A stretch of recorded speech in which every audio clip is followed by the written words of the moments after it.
Good evening and welcome to the stream this evening. Right, so I said I'd do some carving, so I'm going to do some carving.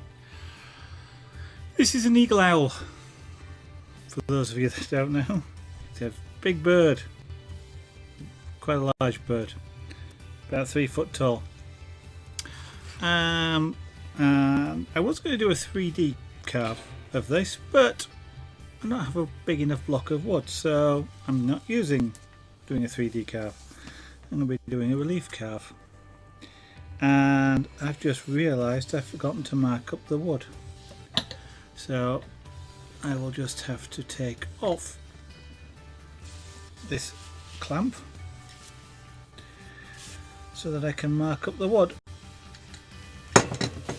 And the bit I've forgotten to mark up is how deep I want this relief to be. So we're going to go to about there.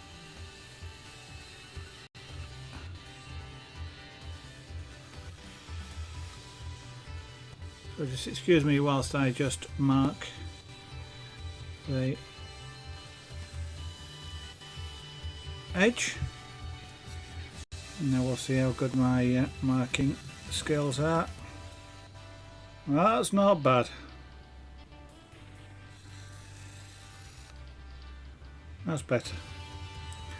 So just very slightly off on that edge, but I've just gone all the way around this block of wood and marked the edge really successfully, which I'm quite pleased about. So I'm going to move this over a little bit, just so that it's a bit more central on my desk rather than me being at the edge.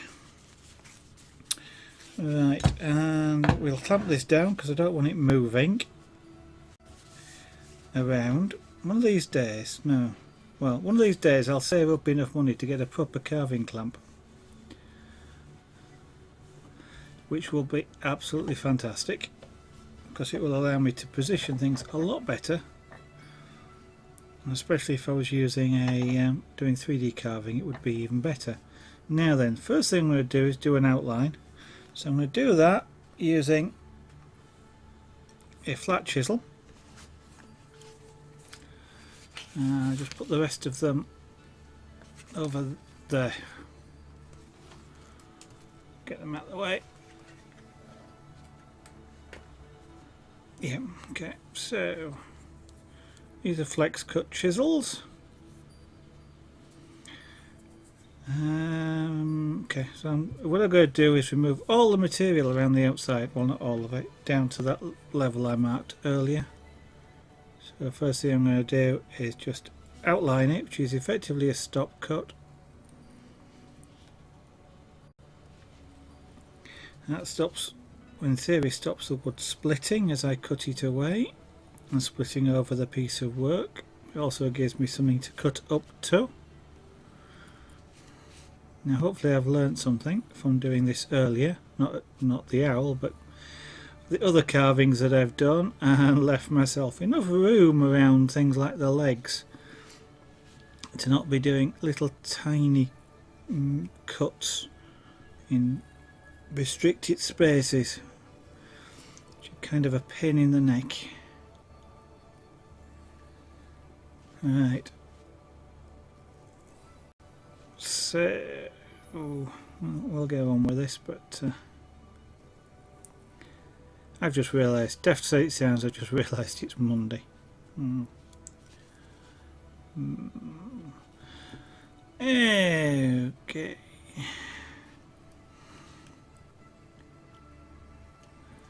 Now, eagle owls have tufts of hair which look like ears, but they're not. Right at the top here.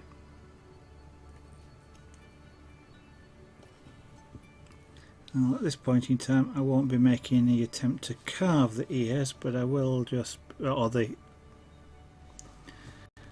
that tuft, but we will just outline it. Now the other reasons for outlining this is as I work the pencils will rub off,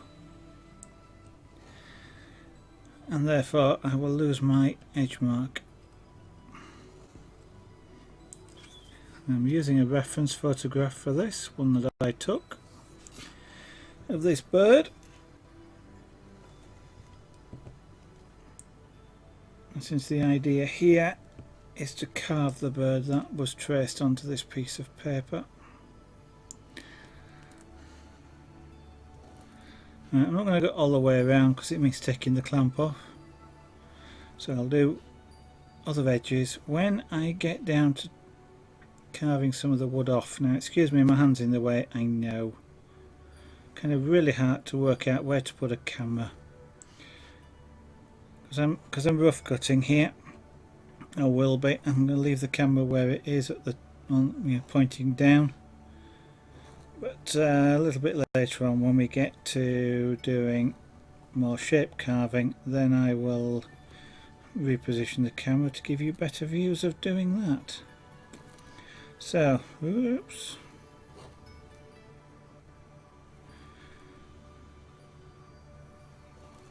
This is going to be carved into a block of basswood. It's called in America. In the UK, it's European lime.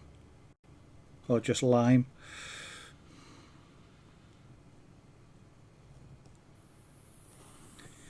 Right, now the loop to start with.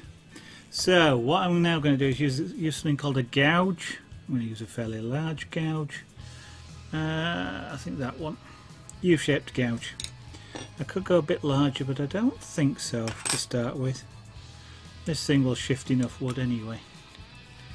So it's always kind of one of the most, it's a good bit but the daunting bit. This is the easy bit, is getting rid of rough wood, but it's always kind of like the first coat. I know I've just cut around the outside of there, but this is kind of like the first coat. So there we go.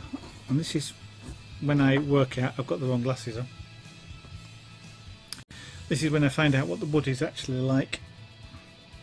I was going to say each piece of wood, obviously if I've got two pieces of wood that were next to each other in the tree they'll be similar, but I was about to say this is where I find out what the wood is actually like. Each block of wood has its own characteristics, they're all slightly different to one another, grain directions and all sorts of things. The nice thing about this one is the grain's vertical, that'll make carving a lot easier. And now it's just a lot of, see, as I'm running my hands over here, that's when the pencil marks would disappear. So it's just a lot of chips of wood going all over my desk. So this first part, the roughing, ends up with wood all over the place. It always takes ages to clear up after this, having done it, or the stream in this particular case, but I'm not going mad with this.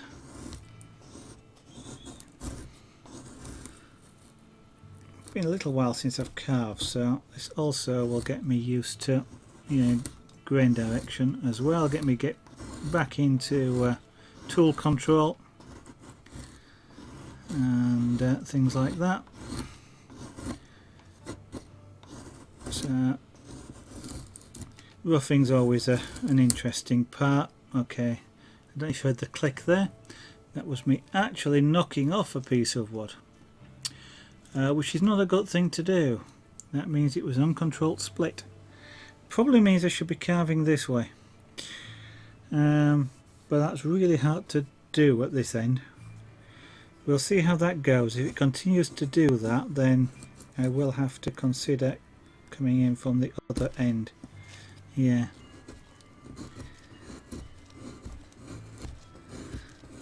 Let's see if I can just carve down for just certain things. You've always got to be careful with the wood. Wood can split, and you don't want it splitting. You want to cut wood, not split wood, when you're carving. And therefore, you have to pay attention to things like grain direction and the noises that you hear when you're cutting.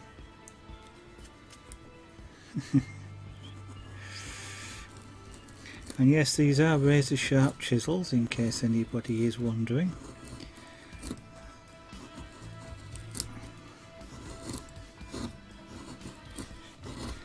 this wood is actually quite hard, and I'm not getting my fingers in front of the chisel at all. In fact, one of the things I'm going to do here is just angle this a little bit, because I'm actually carving at an odd angle. I ought to do by an odd angle. What I actually mean, I was carving that way, which as you can see has got my wrist bent. If I carve this way, my wrist is straight and it's a lot more comfortable to carve.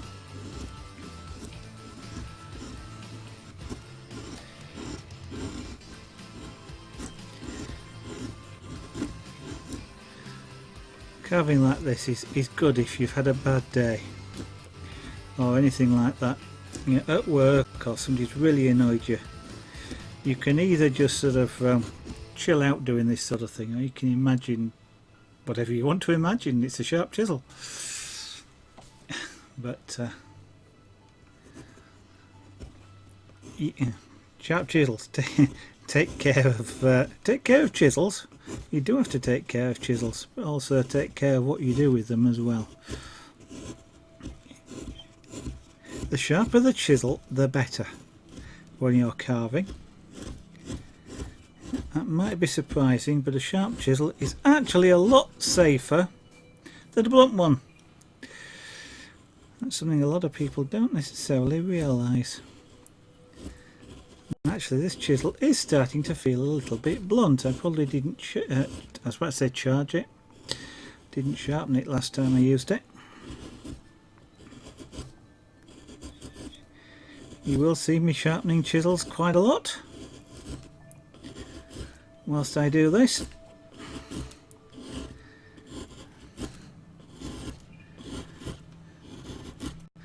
Depending on how much I use the chisel, but about every 15 minutes or so, or even less, I'll polish up the edge of the chisel. I won't exactly call it sharpening, it is sort of restoring an edge.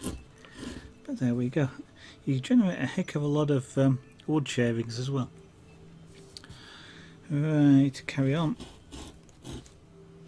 So today's been an interesting day. It's been an interesting day because I got a job interview today. No, well, I got an appointment for a job interview, which is good. All I've got to do now is pass it. Then I'll have a new job, and that will be really good, because at the moment I might not have one, and that certainly will have an impact upon streaming, because material like this wood costs, so do chisels, but I'm not buying too many of those. But wood to carve with, or materials to do pyrography with, or make jewellery with, of course, it'll cost money. And when you don't have a job, you don't have a lot of that stuff lying around.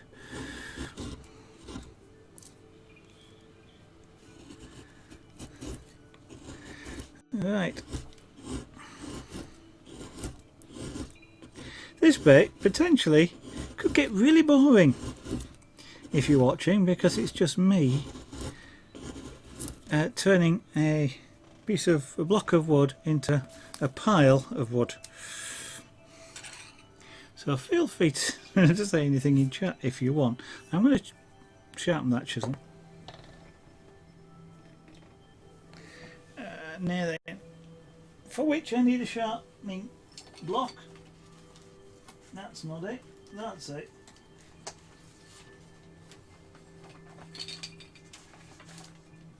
Talking of carving, that was just a complete aside. That's something that's been carved. That was carved out of a solid block of wood.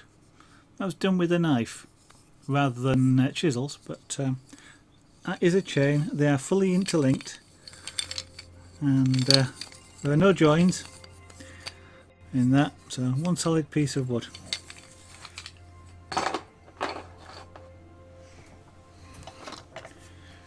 Right, so this is kind of, I call it sharpening because that's what kind of most people understand it as, but technically what I'm doing is stropping. this this tool. And stropping is just restoring an edge, or removing the burr that's on the end of it, because as you use the chisel you actually create a burr on the edge, and that's what makes it go blunt, and that's what we're about to restore. So I put that down, hold this at the right angle and pull it backwards. It's really akin to polishing. So as I draw this back, I am rocking this because it's a U-shaped tool. The cutting edge is curved, so I have to rock the tool from side to side in order to get the edge polished across. Okay, and one of the things I then do is I need to do the inside as well, because polishing it pushes the burr over. So I now have to just draw it back the other way, just to remove that the burr I just created. Put that to one side.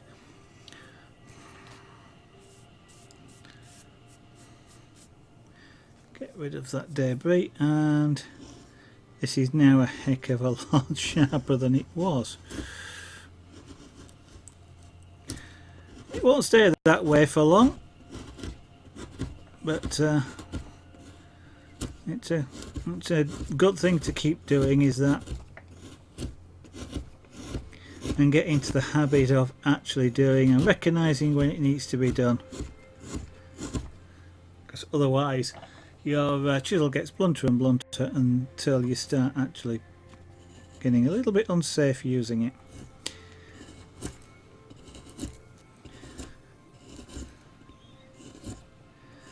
Now I'm using two hands here to control the chisel. This one helps stopping it flying off. Now there's nobody in front of me, but as you can see, even as I come out the wood, the chisel shoots forward. That basically means lack of control.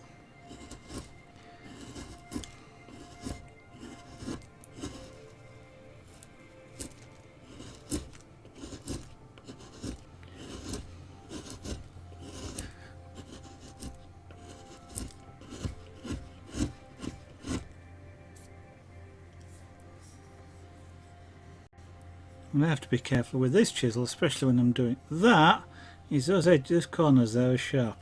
They're really sharp. I am lucky. No, I'm not lucky. I was about to say I'm lucky. I've never actually cut myself on a chisel. That's not luck. That's respecting the tools. And knowing that they're sharp, and not doing dangerous things with them.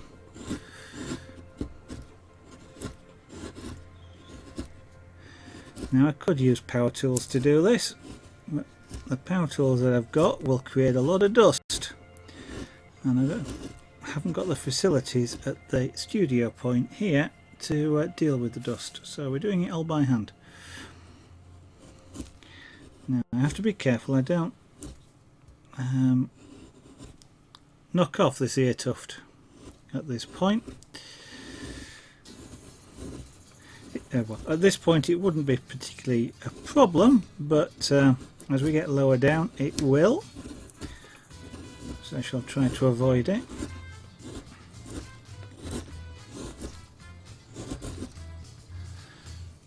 Elixir, hello, good evening and welcome to the studio. This is the easy part of carving, getting rid of waste wood.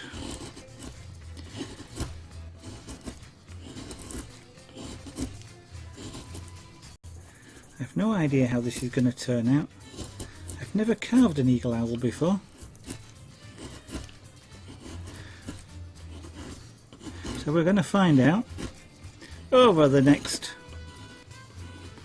tens of hours, because it will probably take 20 to 30 hours to carve, just what it's like to carve an eagle owl. So I was looking at how far I've got to go down, about another ½ inch. Fluffy twiglet. Sharp things. Yeah, Really sharp things. And good evening. And not only sharp things, but also possibility of splinters. Got to be careful. I trust you are well. In fact, I don't think I've seen you for a while, Fluffy Twiglet. How you doing? I know some of that's probably because I've not been around on and off for a while, but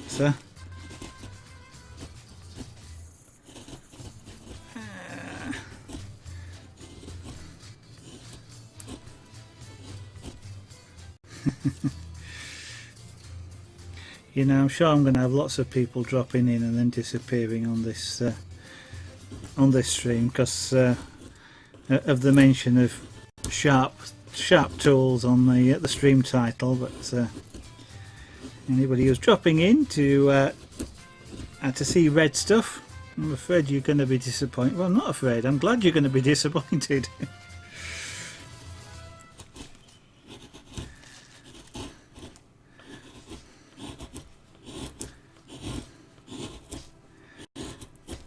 It's a while since I've done carving.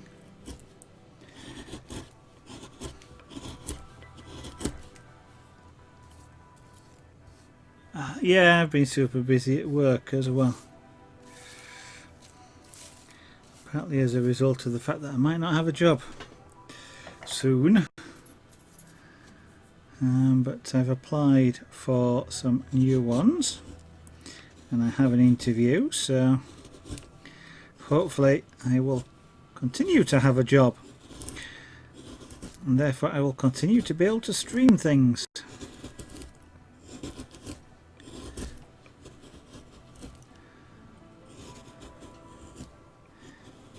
Right. I don't want to go any closer down there, otherwise I'll split across there, but I'm just knocking this down. Yeah, an interview. An interview for a job that I don't know how to do.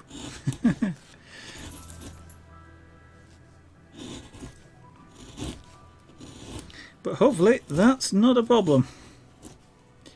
In this particular case anyway.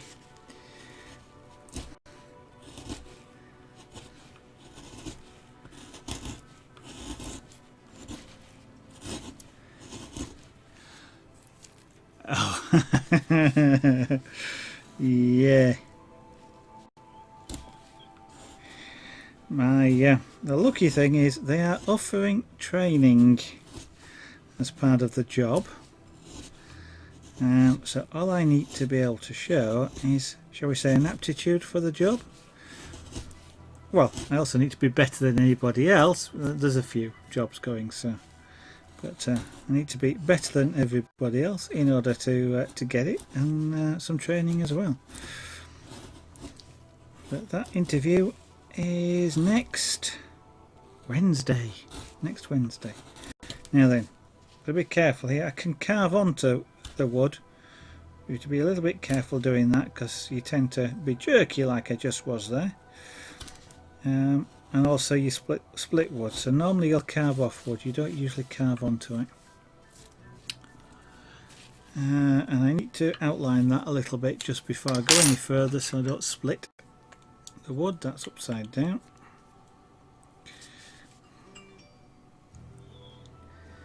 So next Wednesday, 3 PM, I will be in an interview for an unspecified length of time.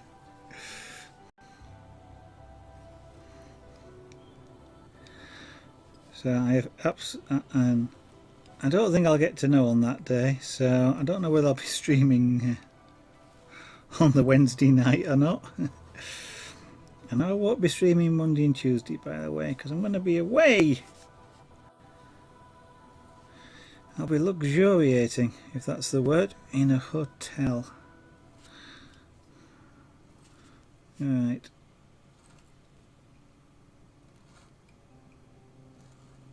So that's the outline of that done there. Thank you very much, Fluffy Twiglet. That's very kind of you.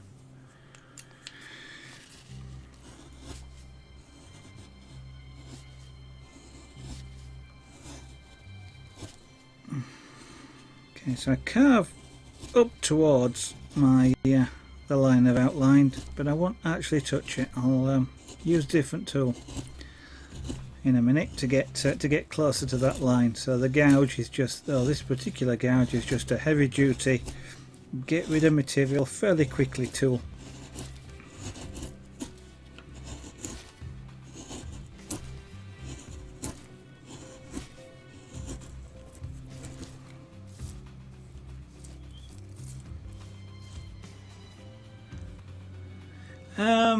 Owls often do. This is an eagle owl, and they have sort of really big sort of eyebrow sort of looking things, so you just tend to make them look as though they're scowling. But this I can't remember if it's a fellow or a female. He's big. It actually stands about 3 feet tall. Probably when I finish this, actually will colour the eyes as well, I think, because they're a really beautiful orange colour, and I think otherwise they might not quite stand out. Splitting wood, I can see it happening, but I'm not so worried at the moment because of the grain direction. But as I get closer down, that's one thing I want to avoid, is splitting out wood like I'm doing there. I should probably carve across the grain rather than along the grain as I'm doing at the moment. But and then I won't split wood that way. I get a nice smooth wood. But at the moment, going with the grain, it's splitting it away. As I say, not a problem at this stage, but as I get lower down, it definitely becomes something to worry about. Looks up a reference. Yeah, those things. They are big. They're not the little tiny owls that you might see, and even barn owls are not that big. These things are.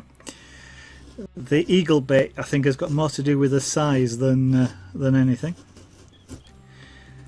The odd thing is, though, I don't know if the reference you've just looked up tells you. I can't actually remember. It's only weighs something like a couple of kilos, or 3 or 4 kilos, something like that. The bird this size, you kind of expect it to sort of be really heavy, but they're not. I haven't actually lifted this one, but I once. The nearest I've got is to lifting something like this is some parrots, really big parrots, sort of similar sort of size. And I know the keeper put one on my hand, and I nearly threw it in the air because I was kind of expecting it, even though I knew that they were light, I was expecting it to be heavy. And so he put it on my hand, and I sort of, expecting the weight, sort of reacted and nearly threw the poor bird in the air because it was really light.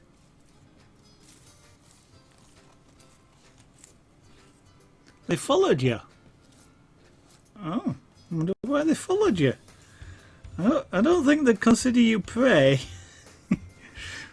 Or were you carrying mice around or something?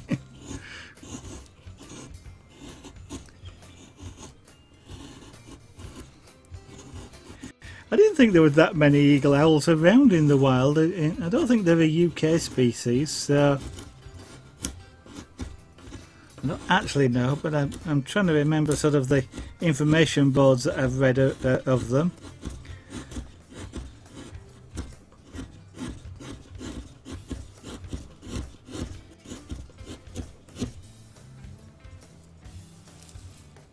You bully. Have I missed something? Because I nearly threw it in the air. I wasn't on purpose. It's just the expectation of it being heavy, and it wasn't.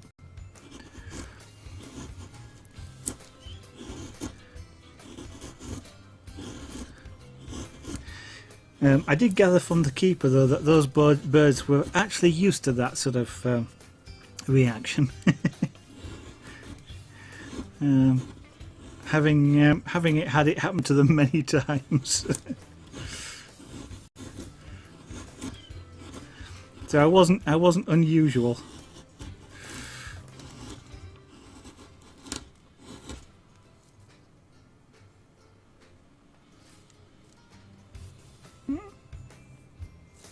Oh, I don't know. I've not seen too many owls, I will say, but the ones I have seen have when they've been awake, and you know, they're always watching what's going on. But yeah, this one of course has got its head. I mean, the weird thing, of course, with them is that how much they can turn their heads around without turning their body. It's, you know, like they're on swivels, and this one, of course, is virtually looking right over its back. That's partly why I picked this particular reference image to carve, because it's easier to do the back and then just the head rather than a different shape. But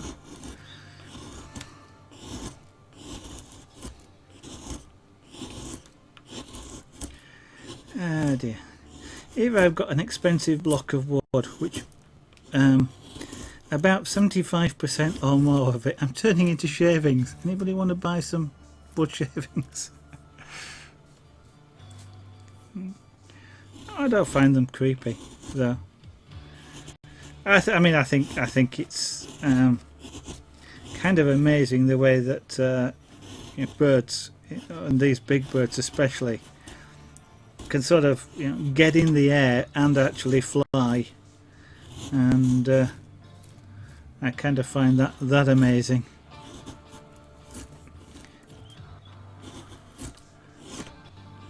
With sort of making model aircraft and things like that, it's kind of I'm going to say know how much power it takes to get something in the air, and yet the birds do it. The birds are bigger wingspan or whatever, and they seem to do it without any effort, and I do find that kind of amazing.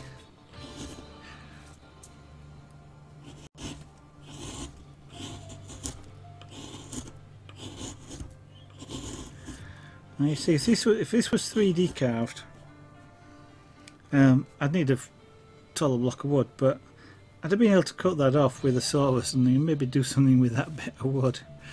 That's the Yorkshireman in me, you see, wasting. And I'm like, that's wasted wood. I could have done something with it. Yeah. With relief carving, though, it's really hard to take a slice out like that, so too bad. Got to get used to it. Yeah, and that there is the wood telling me I'm cutting it in the wrong direction, and I'm telling the wood, I know, but too bad. I'm getting... These shavings are now being flicked all over the desk. I will spend the next half an hour after I finish the half hour after I close the stream, picking all this up off the desk. I'm going to be picking bits out all over the place.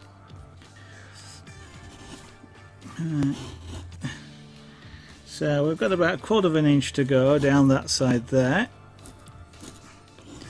I have to go around all the outline, roughing it out.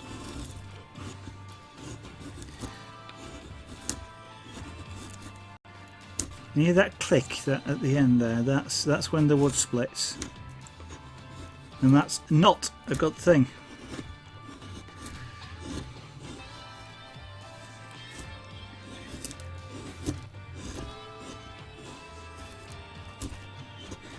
So, of the people that are watching or coming in to watch, I wonder how many of you have come in just because it said sharp chisels on the title.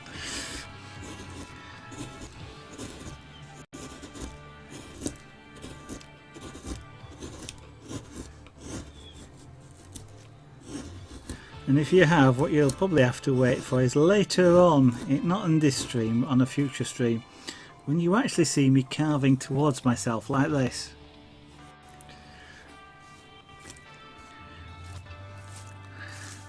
That'll get you all sort of interested, shall we say? I think people come in this stream just to see a sharp chisel do something that it shouldn't. But I do carve. For those of you that may be worried, I do carve safely. So when you see me carving towards myself, it will be done in a safe manner. So those people expecting something else, I'll be sorry to, well, I won't, I'll be glad to disappoint you. Have I spelt it wrongly?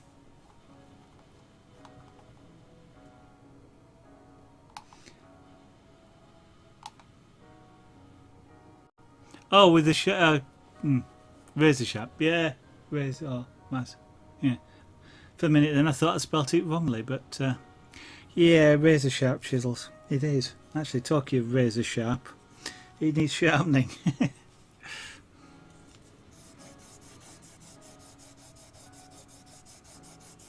So this yellow stuff is just a polishing compound actually.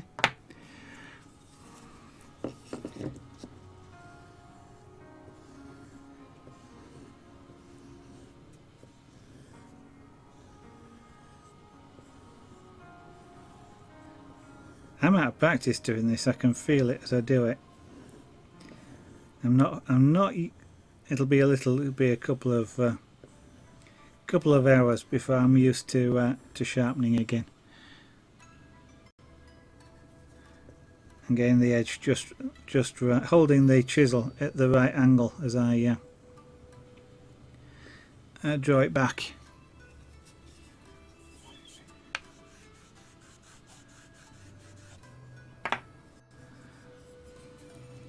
Yeah, and Moobot, thank you very much for that set of links. So if anybody wants to support the stream, or the fact that I might not have a job soon, you're quite welcome to take a look at the shop on Etsy or even on eBay, and if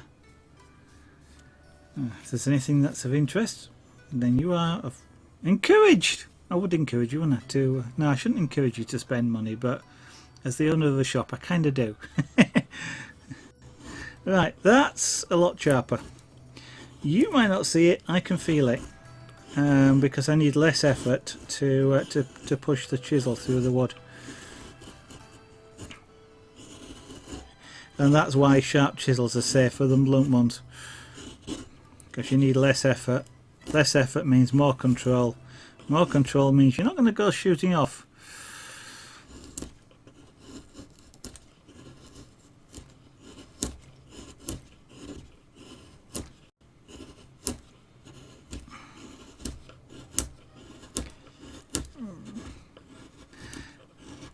My brain's going, I know at this point in time, breaking that, snapping the wood off like that isn't a problem, but I'm still cringing.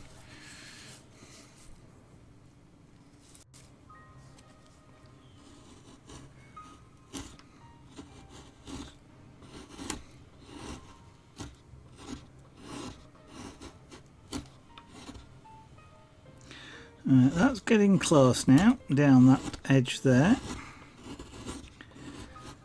I won't go all the way down because I will turn it sideways and we'll cross cut to get down to final depth.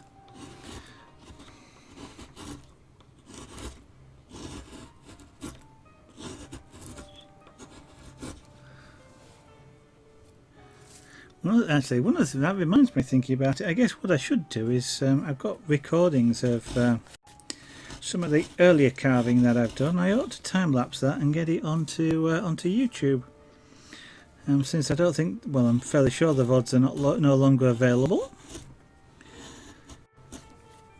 So if anybody wants to keep an eye out for them, you'll need to. Unfortunately, at the moment, YouTube won't give me a nice URL until there's more followers. So if you're interested, take a look do a search for Zaragan Art, all one word, Studio, on YouTube, and you should find the channel.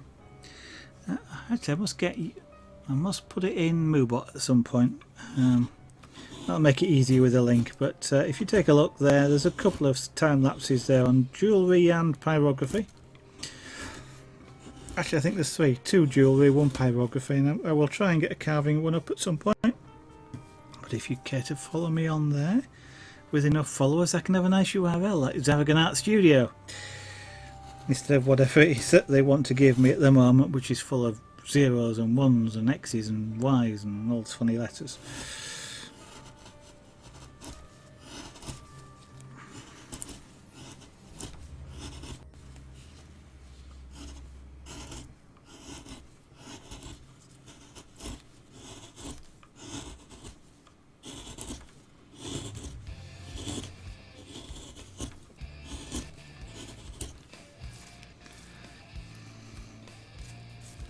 I'm looking at just off the side here. What I'm looking at when I do that is I've got a line which is how far I want to go down for the backboard.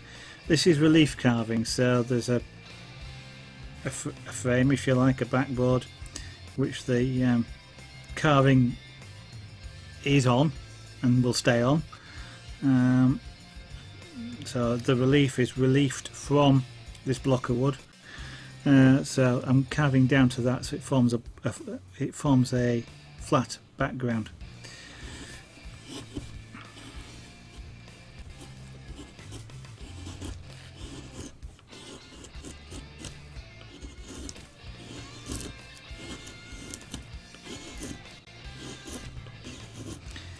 Actually, I was just thinking, safety-wise, I've got more chance of getting a splinter at the moment doing this.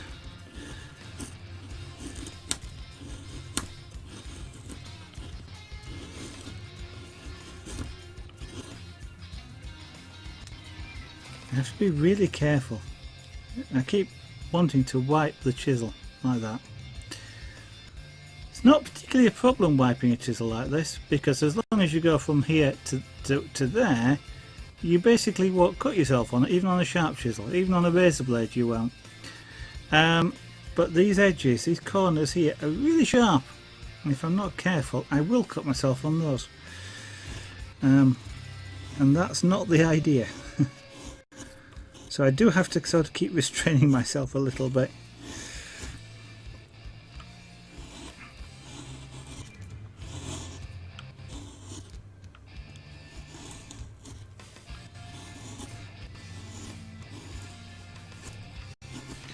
As I get closer down to this level, I use wider chisels, and the wider chisels will make it so that this background gets flatter.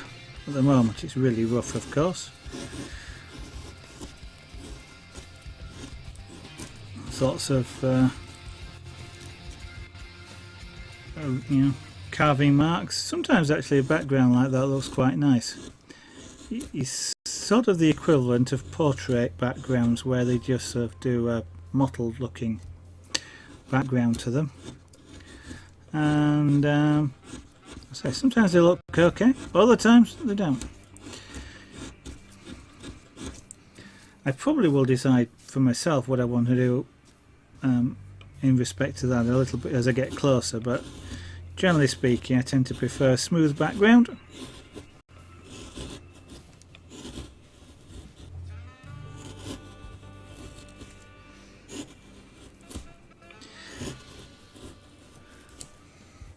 I don't know if you can actually hear while I'm doing this, the wood.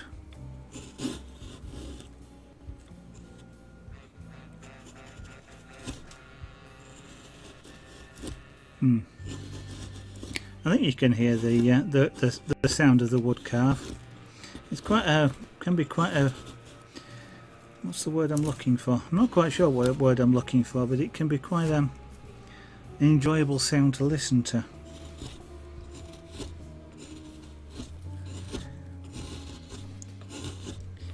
You get more of a sound cross-cutting though than you do cutting with the grain.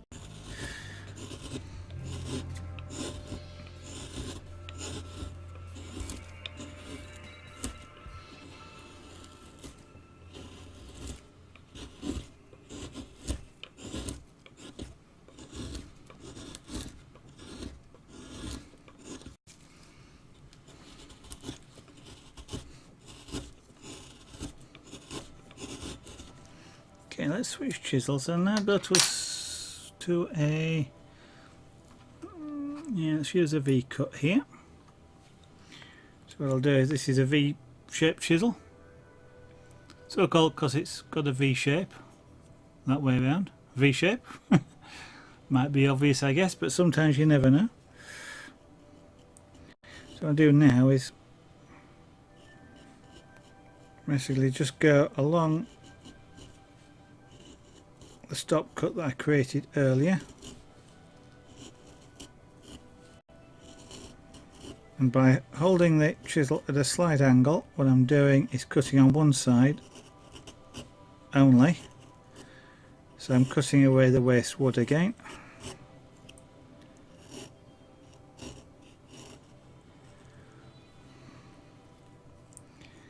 And now that's not going anywhere.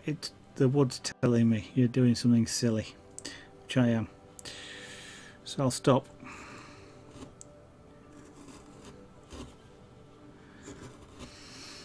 If the wood doesn't want to cut away, it's trying to tell you something.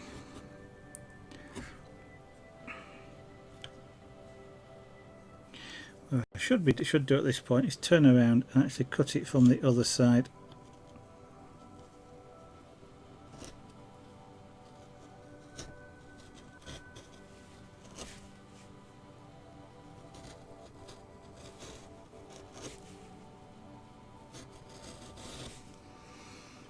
Now then, can't easily use this on this section because I'll cut that tuft off. I don't want to do that.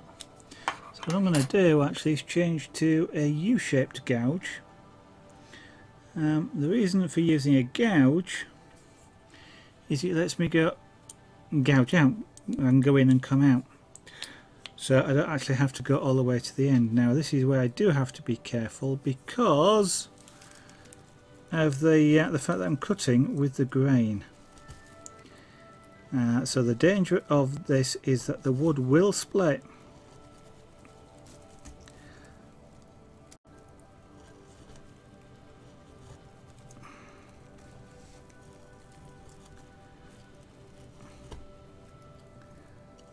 And that's one reason for the stop cuts, is so that if the wood does split, it stops at the stop cut, hence the name.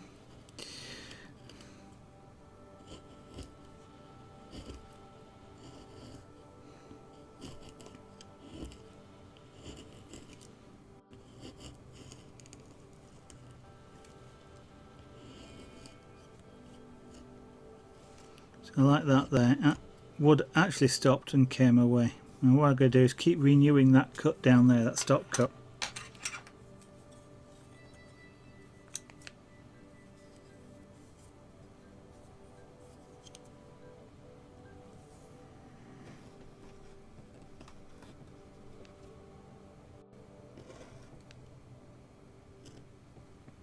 And if I do that, then it won't, hopefully it won't cut that tuft off. If I do, it'll be because of an uncontrolled movement, i.e. I've pushed too hard. And therefore I go right through the stop cut and cut off the tuft as well. So it's where you start being quite careful. Need the sharp chisels, as I say, help because sharper, less effort, and the reason why you'll drive straight through is because you're pushing really hard if you've got a blunt chisel.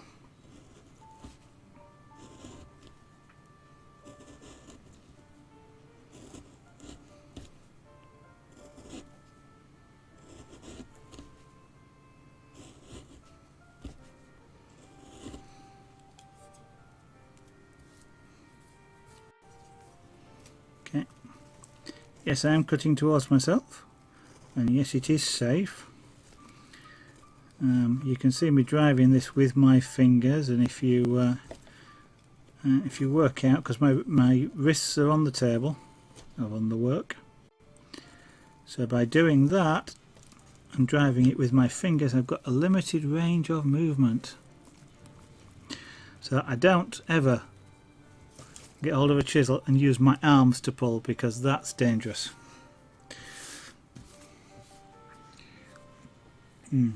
I'm going to end up with bits all over the place. I know I am.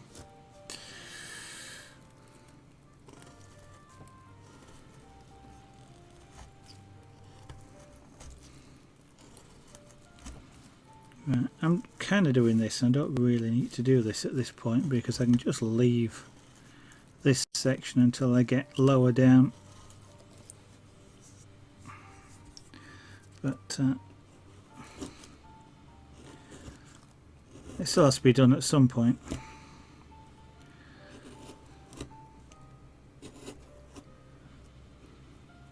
Now inside curves like this, so that's a little bit of a pain.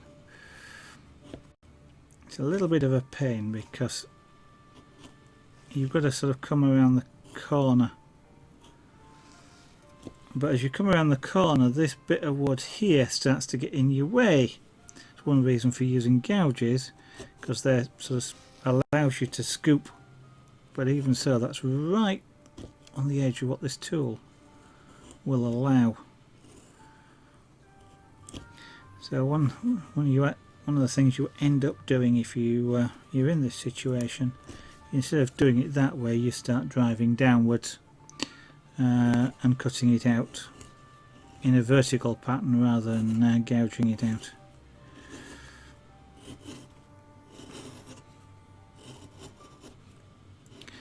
Now that I've got the edge established using that V-shaped, the V-gouge that I was using earlier, I can maintain it more or less because this tool has vertical sides. So I can, having got that vertical surface with the V-gouge, I can just follow the vertical surface with this tool, and it should maintain it if I don't try too hard. Now the edge is an outline. I'm sure the bird isn't going to come looking to see if I've actually carved its likeness perfectly, so if I go off the edge slightly, it's not going to matter.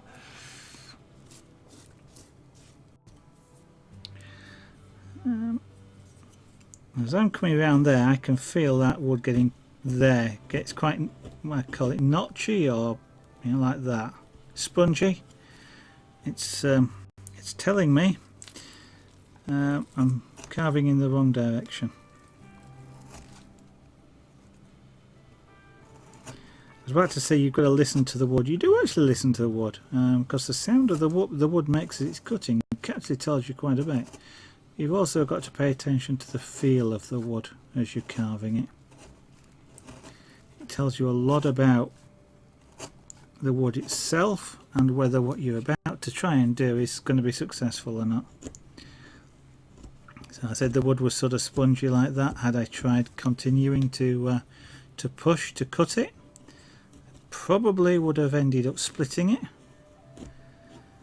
And whilst at this stage of the carve, that's not as important as it would be later on. It's a good habit to get into, is not to do things that you would later regret if you did it later on in the carve.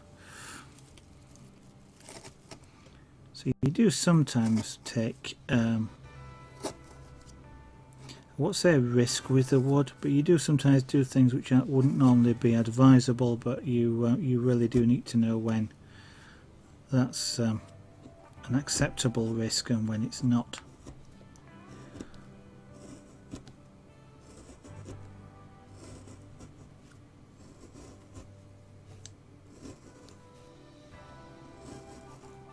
So the other way, I'm carving now down like this. I'm creating these feathers or these stuck up bits because I'm undercutting and the other end is still attached. I don't pull those off, by the way, because if you do, you rip the wood. The way you get rid of those is you cut them off.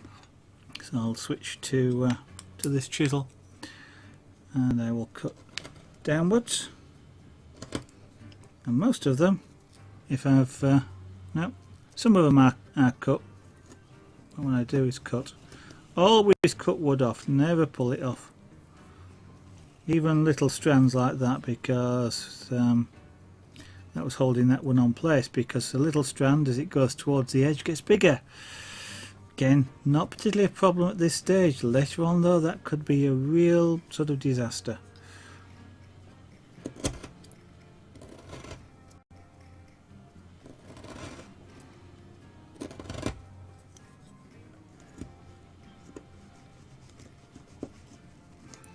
And if anybody's got any familiarity with chisels, and you're looking at what I'm doing here, by the way, using a flat chisel and thinking he's using it upside down. I'm not. I'm actually using it the right way up. A lot of people think flat chisels are used that way, with the shiny bit there, the bevel up. You actually use them the other way, shiny bevel down.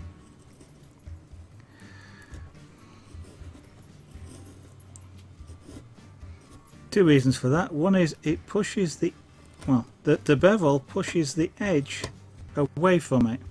So when I'm carving with it down like that, it tends to push the tool up out of the wood, which helps stop it split. And if I'm carving down, if I put it that way round against this edge here, for example, it will tend to push the chisel, undercutting the work because it pushes away from the bevel. And if you want to go straight down, that's the wrong thing. You go this way. At worst, you create a curve, which you can then obviously go straight down on this edge, but usually you're actually able to go straight down.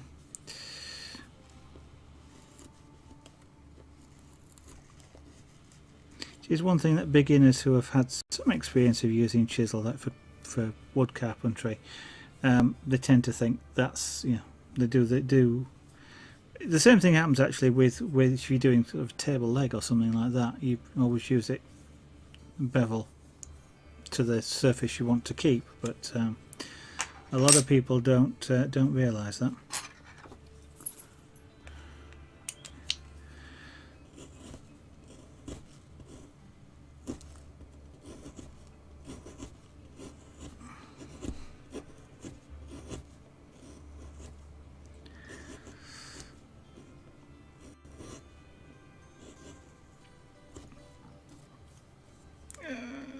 Oh, excuse me, it's a little bit warm. This is actually harder work than it looks.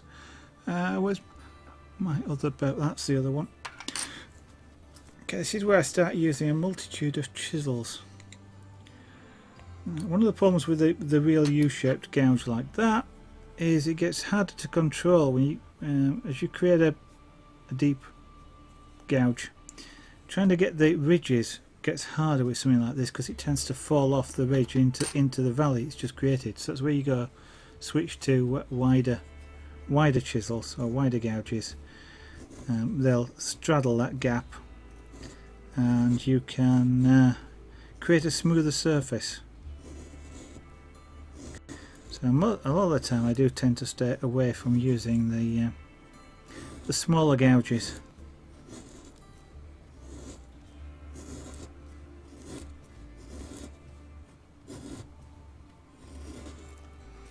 You might not notice the difference on this, but this particular gouge, I must have sharpened it just before I put them away last, because that's really nice and sharp, taking very little effort to cut.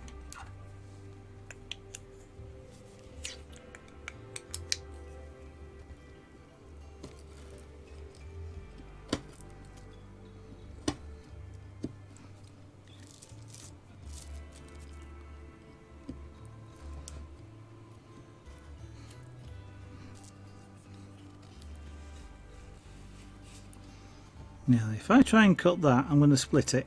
So what I'm going to do is just cut in layers until I get back down to there.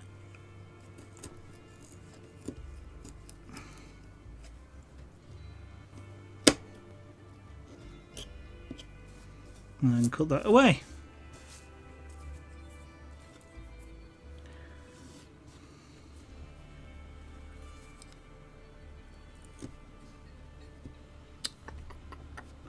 Switch back.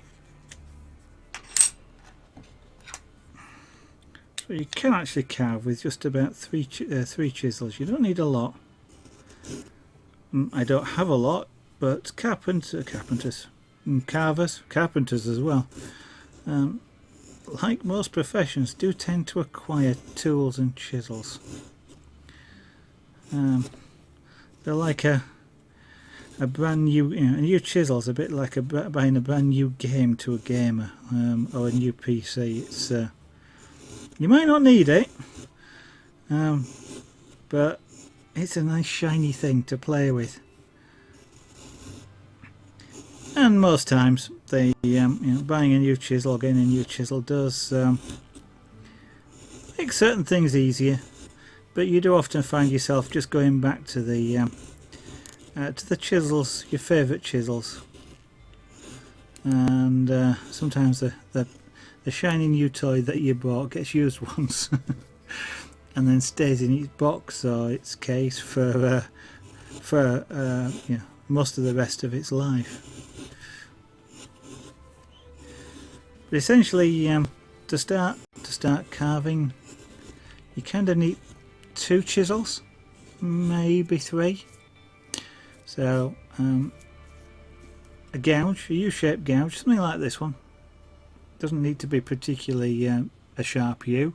That's a deep U rather. A fairly shallow one is better. A flat chisel, like that. Those two would be the 2. Otherwise, a third one would be a V-shaped gouge. Clouds Guy, hello and good evening. Sorry, I'm concentrating on what I'm doing. I don't always look at chat. I am carving with chisels. I'm turning wood into shavings. Lots of them. But the image is of an eagle owl. So when I finish, which won't be for a while, but when I finish, this will be, hopefully, resemble an eagle owl in relief carving. So it'll be somewhat like a 2.5 dimension picture. There'll be a backy board which the image is carved on top of. What I'm doing at the moment is what's called roughing out or rough carving, just to establish the main shape, get rid of a lot of the waste wood, and then you start to apply shape and detail after that. But there's quite a bit of waste wood to get rid of here. Doing this all with hand chisels, but whilst if I wasn't doing this on stream, I'd probably use a power tool for this. I can't do that on stream, so you're seeing me do it with a hand chisel. Still, it's good practice.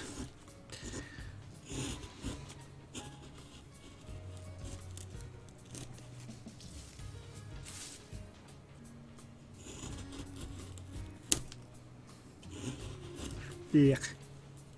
Hate that sound. Okay, let's dispose of a little bit more of this wood here, and we'll probably then reorientate this block of wood. In fact, yeah, let's reorientate this block of wood now, and we'll do down that edge.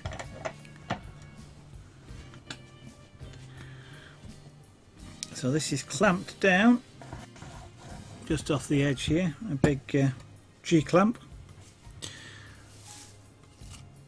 So what I ought to do at this point is just put that blue underneath there as a non-slip mat. So you are putting a reasonable amount of force into doing this. I'm just going to clear some of these shavings off the desk into a bin. I'm going to try and do this without tipping them all over the floor.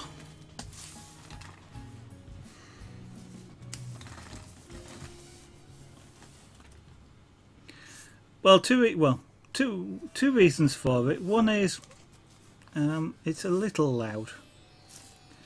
That's not too bad, but the main reason is they create the rotary power tools are the ones I've got, and they create a heck of a lot of dust, fine dust as well. And generally speaking, when I'm using them, I either need to wear a dust mask, which I generally wear a full face dust mask with proper particle filters in, or I need to run an extractor fan. I can't put the extractor fan on the studio desk here, it's actually behind me, and it itself is quite loud. It's not too bad. I know we have tried it on running on a stream, but it's behind me and I can't set up the studio there, so that's the main reason, not particularly anything else other than that. Hopefully later this year I'll be getting a new studio, and when I do, I will hopefully be able to run the power tools, which will be nice because things like this then I can rough out a lot quicker, and it also means I can do things like glass engraving, which I can't do at the moment. Again, for the same reason, I need a particle filter mask, or I need to run the extractors, because you don't want glass dust around. You don't want to be breathing that stuff in.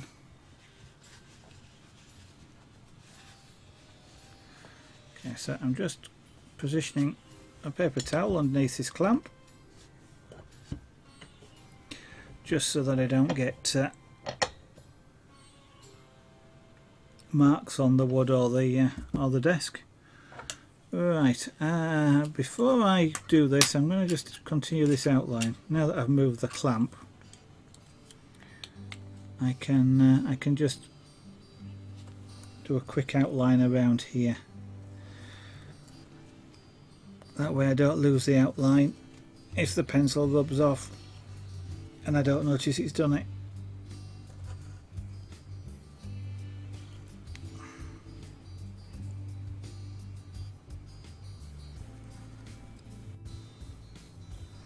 So just around the claws, and this thing has claws the size of my hand.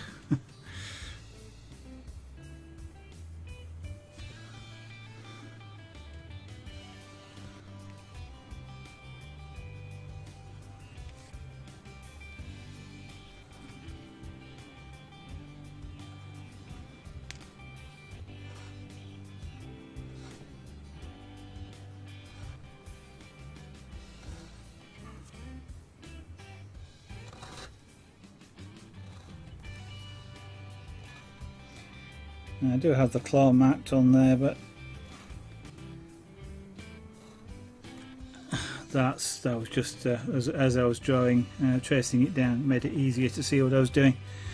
Don't need to worry about that, because all this surface of the wood will be cut away anyway. Right, so now cross cutting. So I've just been careful on this edge, but I love that sound.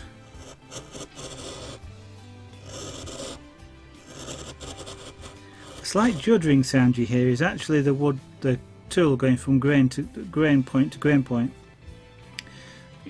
On a tree, the rings and the stuff between the rings are harder than the stuff between them. On lime, or basswood, which this is, they're more or less the same hardness.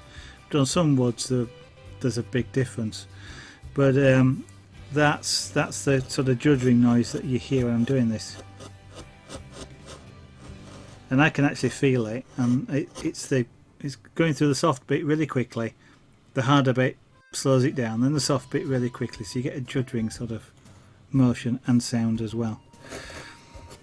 Now at this point here, the danger at this end here is that I'll push and the whole edge will come off.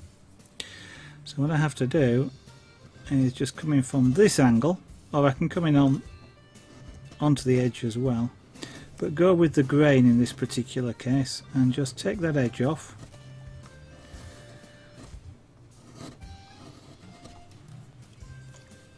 And I'm less likely to split it, but what I should actually do, and I will do in a minute, is actually carve on to this edge. In fact, I'll do it now.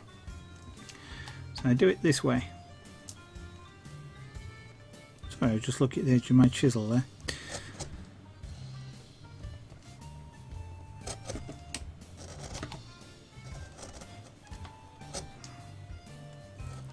Carve on like this, and I can't split the edge off. But carving onto a piece of wood actually can be quite difficult, especially when you get close to the mark that you're trying to aim for. And if anybody's worried, this is safe. It's not something that I'd teach a beginner how to do, by the way. Generally speaking, teaching a beginner, I would say take the piece of wood off, the clamp, turn it around and work from the other side.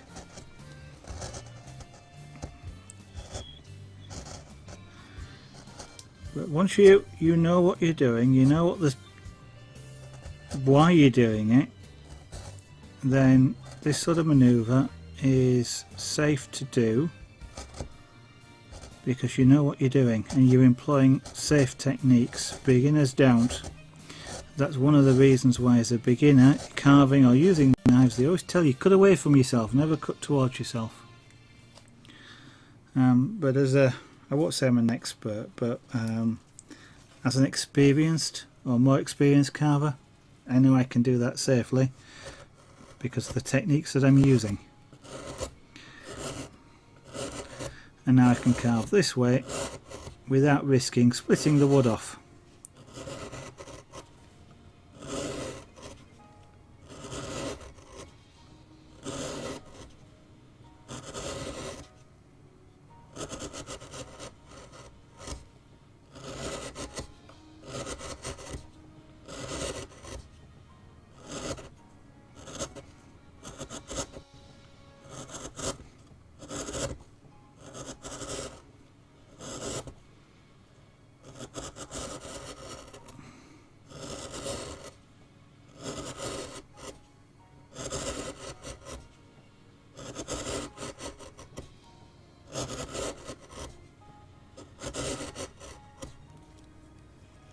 So do I.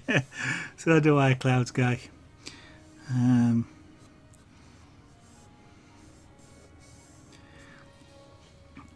It actually tells you you're cutting the wood as well, which is part of it. Not quite cutting it, I am cutting exactly across grain, which is not necessarily the best though. It's better to cut slightly along the grain just because you get a smoother wood surface. Sort of more that sort of angle.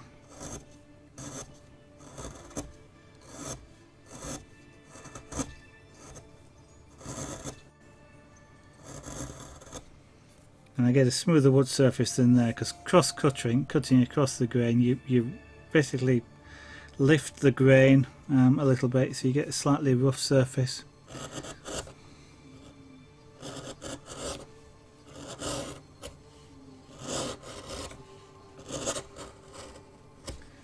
But it is that sort of sound is one of the ones I really enjoy hearing when I'm carving.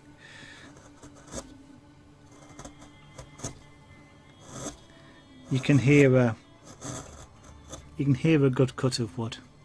Eat more chips. Hello, good evening, and welcome back to the studio.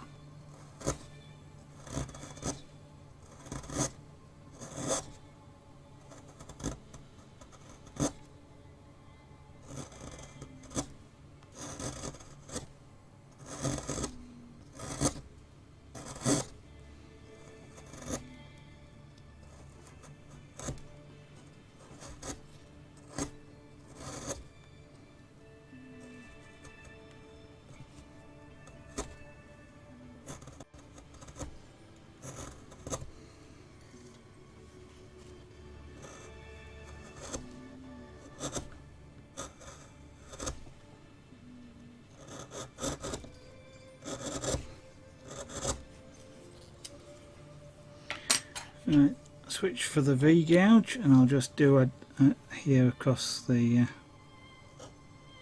top of the head.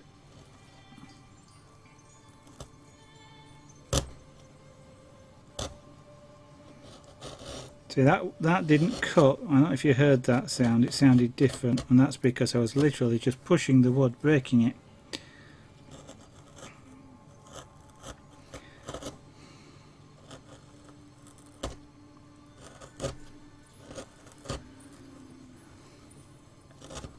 Yeah, and the wood there is telling me nope.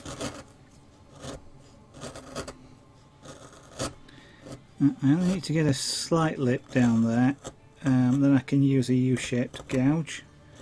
And in actual fact, I think this chisel needs sharpening.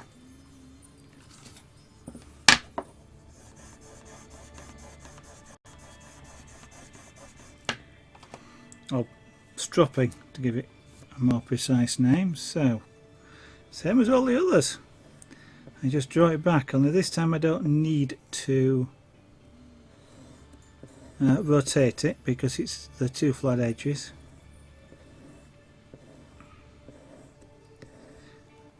Although there is a problem with sharpening, and I'm not sharpening this, I am stropping it, but there's a problem with sharpening a V-gouge, and that is you tend to get a nose develop, which you don't want. Just the geometry of of polishing or sharpening the sides creates a real pointy nose, which is something you do not want. Okay, and then all I do is turn it over and just run it along this, which takes out the inner burr.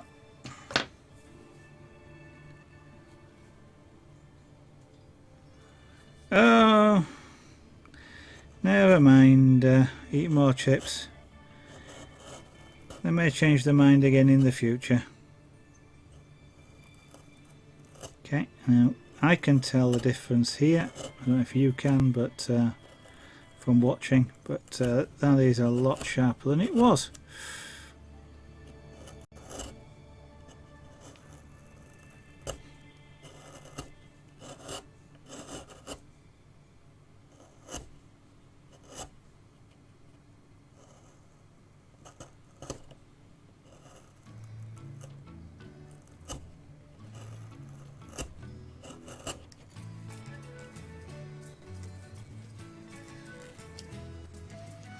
It does feel bad, but there's all sorts of ways of looking at it.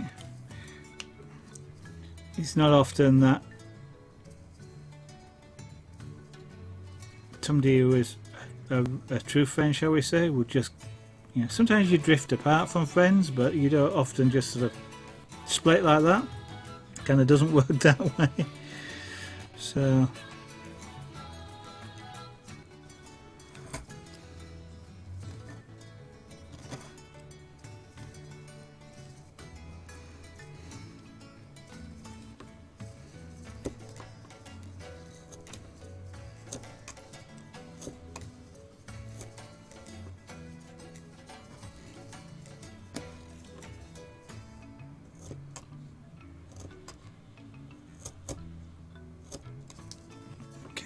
so make sure I cut downwards first, the stop cut, before I go across.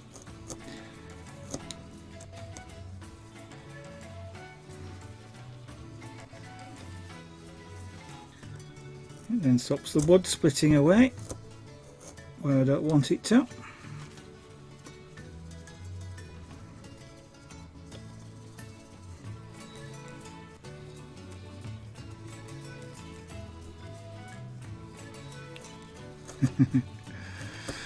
That will be a question that vexes you a lot in future life. Eat more chips. The why question will often come up about lots of different things. Ultimately, I suggest that you don't dwell on it. You may never know, and if you let it bother you, it will bother you, if you see what I mean.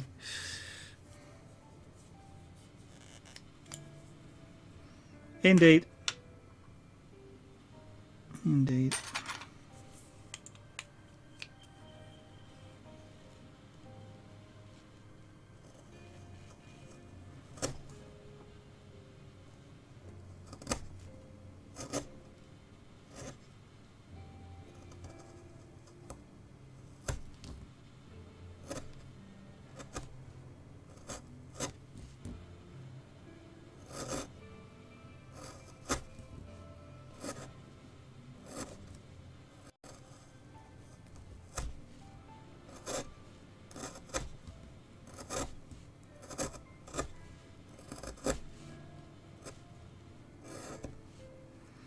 I don't have to be too precise with the edges there, as long as I'm approximately where I want to be. I don't actually know where the head's going to be at the moment in terms of height. The beak I know is probably going to be the very top.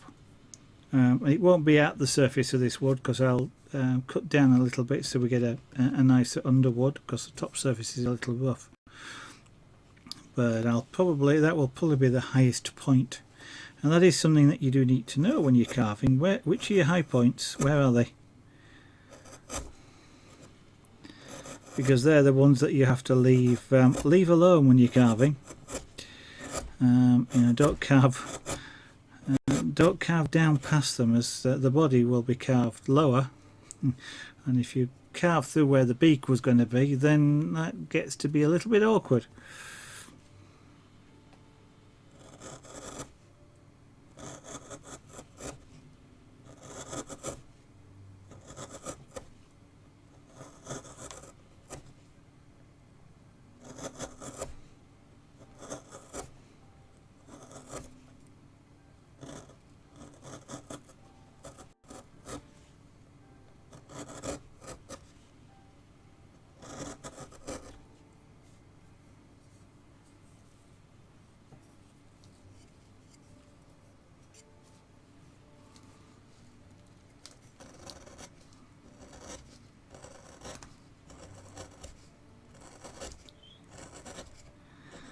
If there's anybody at school doing woodwork, don't do this, because your teacher will have a fit.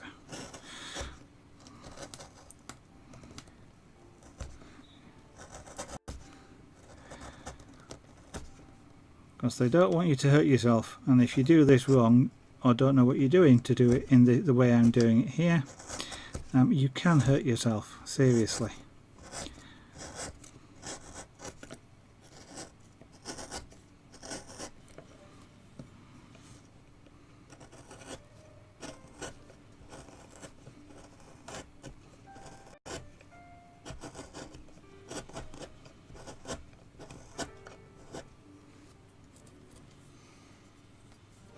What am I carving? I am carving an eagle owl.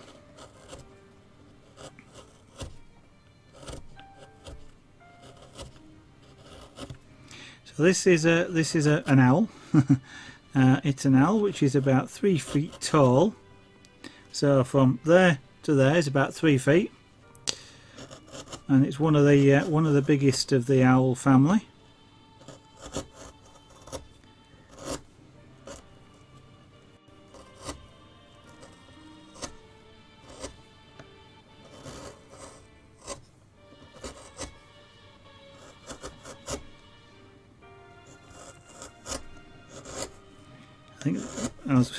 I was about to say, I think the wingspan's about 6 feet, and it would be if it's a 3 foot tall bird. Generally speaking, that's its wingspan, 3 feet either side, so 6 feet.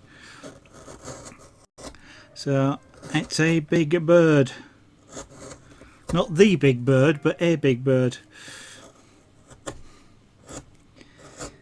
And if I'm big bird, that is Sesame Street, isn't it? Think so. Yeah, an obscure reference there.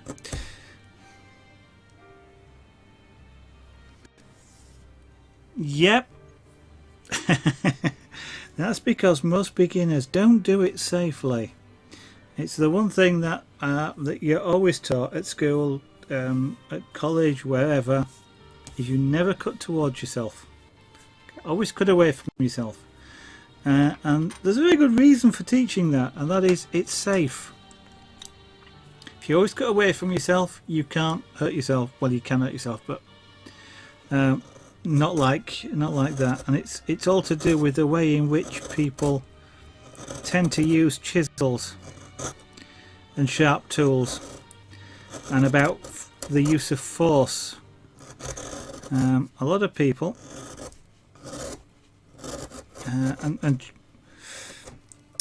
actually, sort of blunt chisels are worse than sharp ones in that respect. But a lot of people, and I'm going to use a pen here.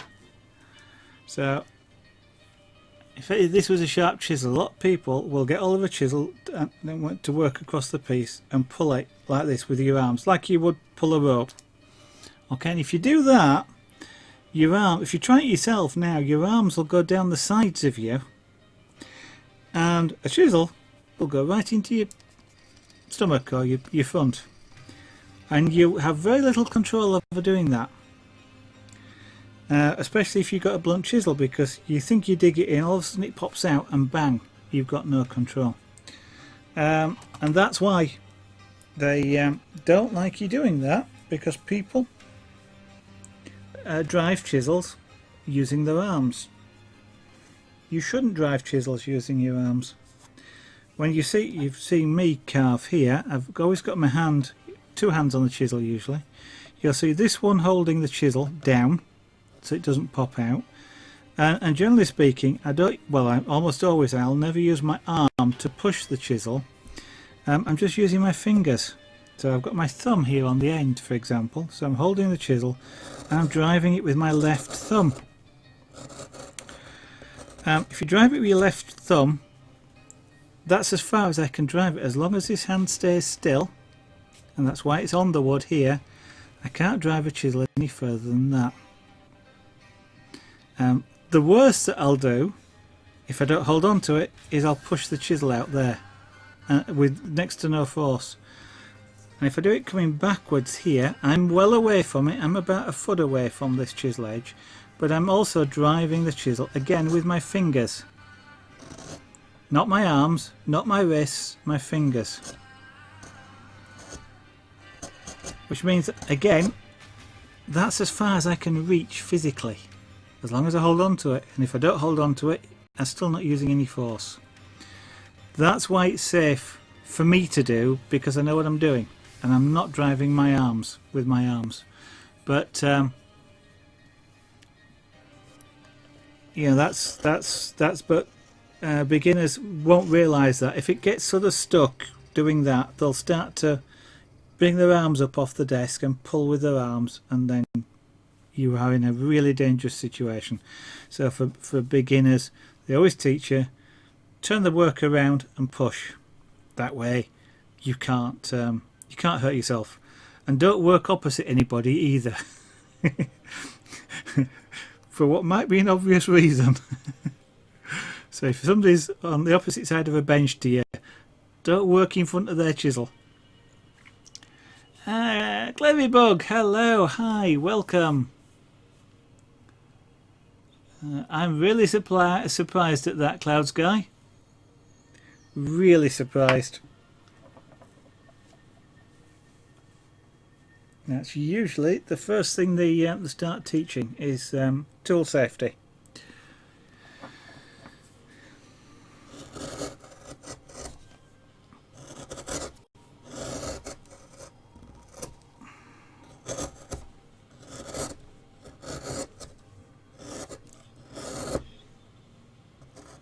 These are, as it says in the stream title, these are razor sharp.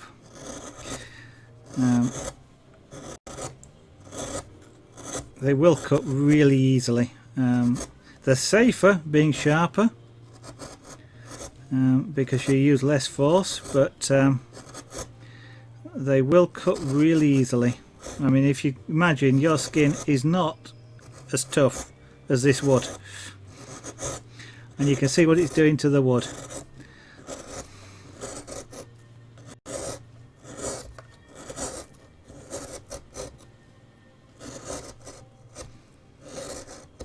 So did you enjoy your visit out this evening, Claire? And I take it you've got your internet back now, because I think you lost it, didn't you, at the end?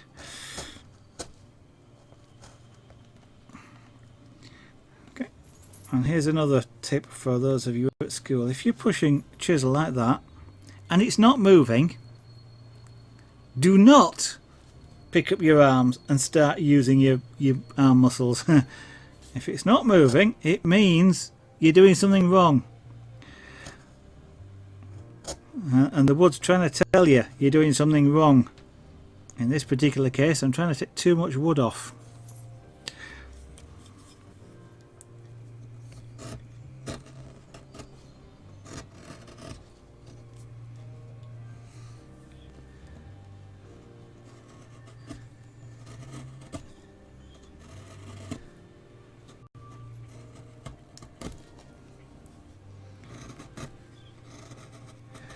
Yeah, I thought it might have done. I sort of waited around for a little while.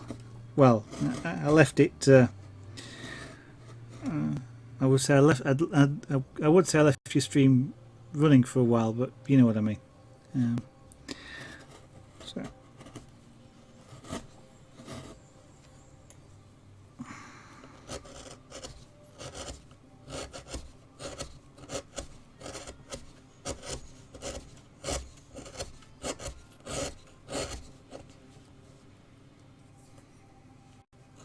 Have you got it back now, or is it still dead?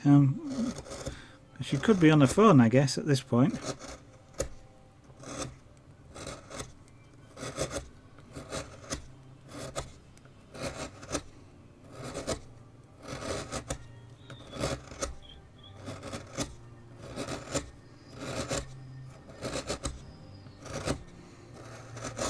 It was just after your stream died anyway that I got a phone call offering me a job interview, so I then spent about 10 minutes talking to the guy. So I didn't actually notice whether what happened. Trust me, I mentioned fine control takes more effort than using your arm muscles, so it gets quite warm doing this. My hands are really quite warm.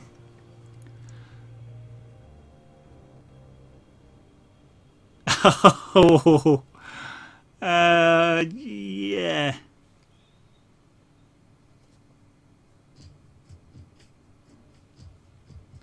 Was it? Yeah, you got to watch the box chain, by the way. You know the inside circumference of a box chain isn't the same as its length. So when you put it on, it's quarter. Sometimes, depending on the size of rings you use, quarter to half an inch too short. So you do have to be a bit careful of that. I'm not saying that's what happened here. If you're talking about an inch, somebody measured wrong. And I wouldn't necessarily say it was you, because measuring a bracelet's really easy. It's back up but slow. Okay, a job interview. It's a job where they have offered training as well, which is great because I can't actually do the job. No, that's wrong. I can do the job, but I don't have the training to do the job. So with the training I will be able to do the job.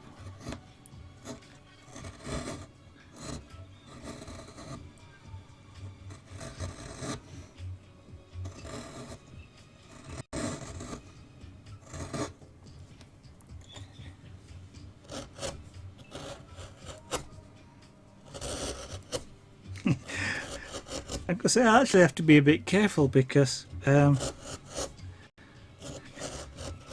I have absolutely no idea. I don't hide the fact that I stream, and I have no idea whether the person I was talking to knows I do. So they could be watching me right now. 6 inches, not under 7. Yeah, she measured wrong. That's a bit different.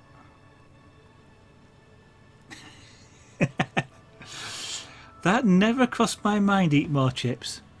6 inches.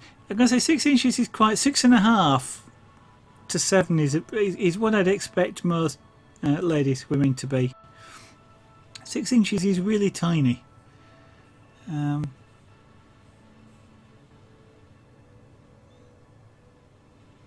So 1 notch under 7 inches. So for something like a box chain, you'd want that at least 7 inches, if only because you need a little bit of slack to be able to fasten the clasp. It wasn't chips. Yeah, it was fries, wasn't it? Eat more chips.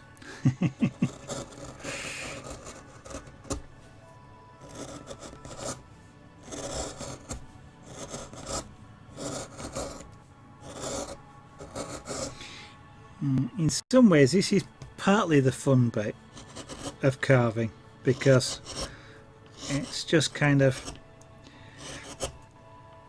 I don't have to be too careful about hitting marks and things like that, and I can be a little bit rough with the wood, and but equally when I come to sort of do the shaping and the detail, that's the fun bit as well. So all in all, carving's fun.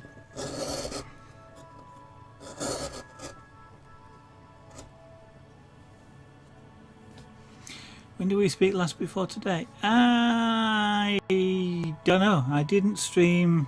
I ended up not streaming at the weekend.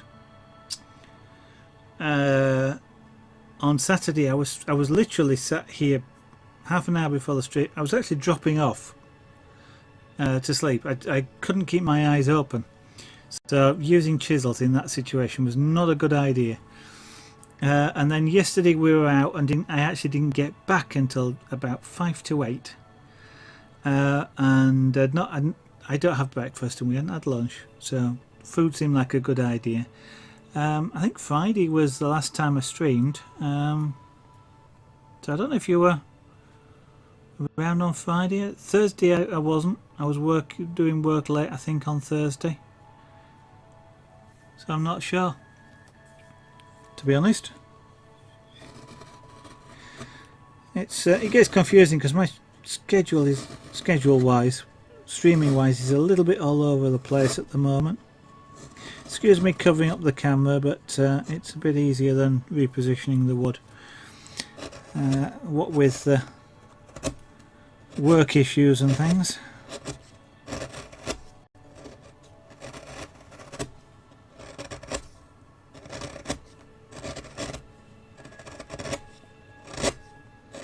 Again here, although I've not got this arm down on the desk, I am constraining the movement of the chisel with my left hand here. So again, I can't go shooting off.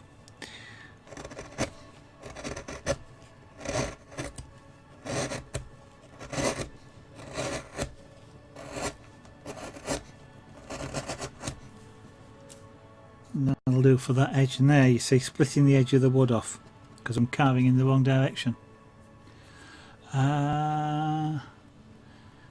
No, I don't think you had actually, Claire, or if you had, you hadn't mentioned it at that time. I think you said you were going to one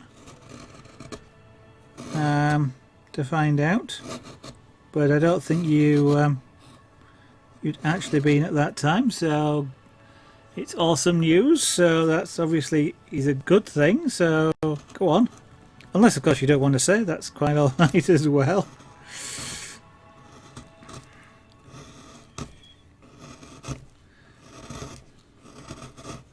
You certainly didn't have any awesome news.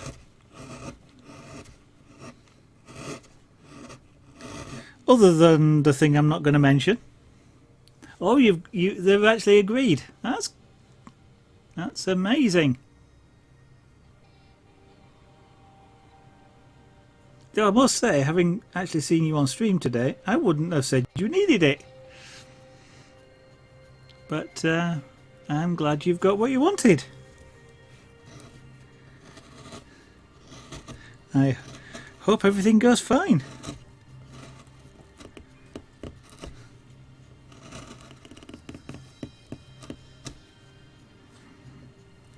No, I don't know if you probably can't see it there, but this wood chip has a really rough edge, and that's happening because and it's being ripped off. As you can see, I'm leaving an edge there. The wood is being ripped off rather than cut off.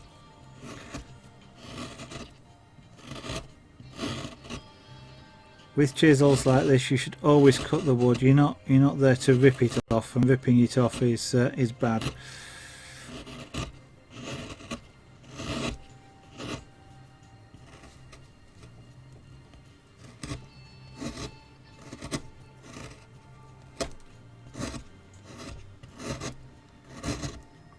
And again here, it looks like I'm holding the chisel in my fist, which I am. I'm not driving the chisel with my right hand, I'm driving it with my left thumb, as you can see. So the right hand is just holding the chisel firmly.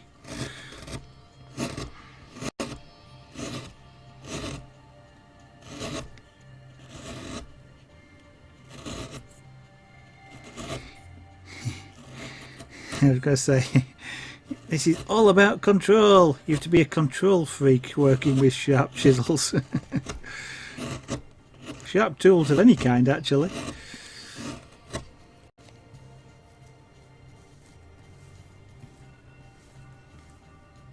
Okay, I stick by what I said. I wouldn't have known. Yeah,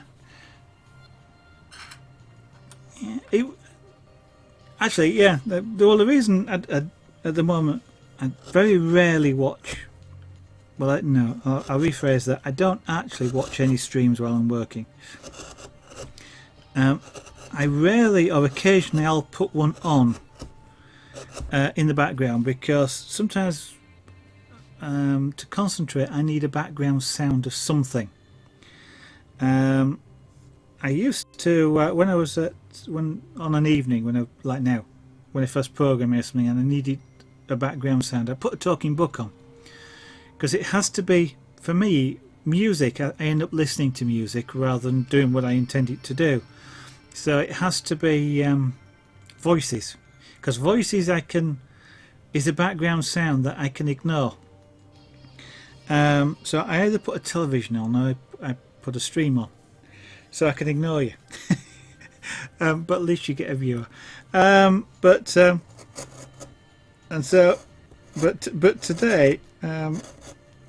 it was just coming up to lunchtime, and I was just having a look to see who was around before I actually sort of went and had lunch, because I work from home.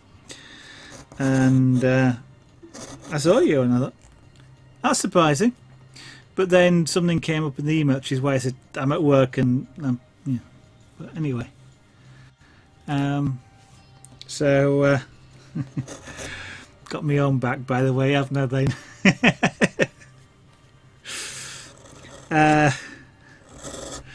if you remember the conversation, if you're blushing at the moment.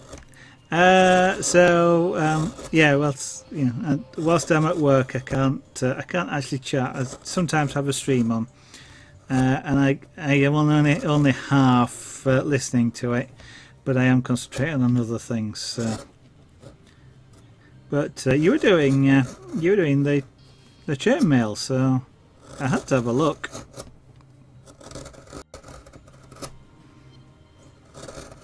I'm waiting to see you do a half Persian at the start, because it's always fun to see somebody fail. That's right, yeah. I can be eat more chips sometimes, depends.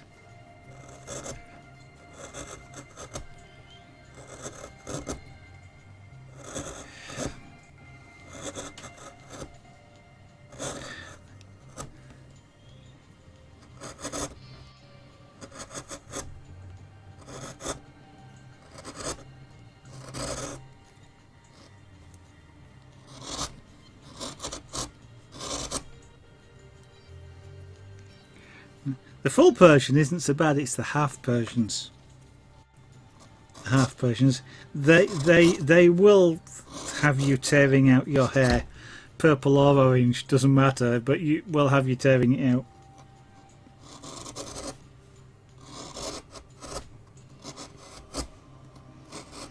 So only try those on a day when you're really, really calm. Make sure you have nothing else around you, so that you don't get into the temptation of throwing things.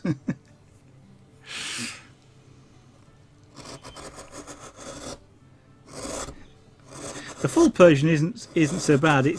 The full Persian is, I won't say it's a variation on, but it's a bit like box chain working.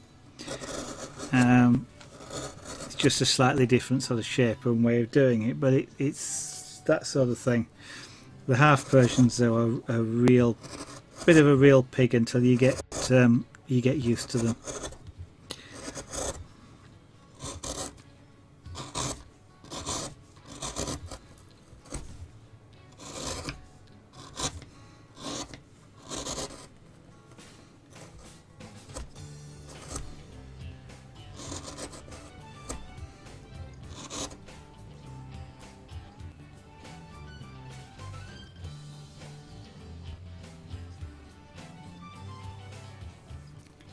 What, sorry? You're being subjected to subliminal messaging?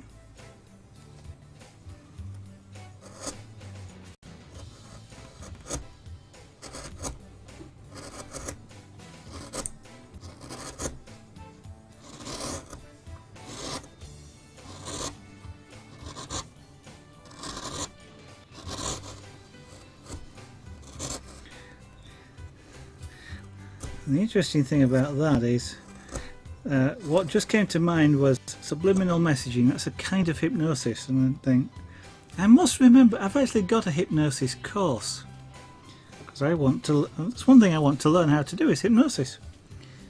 I find it quite fascinating.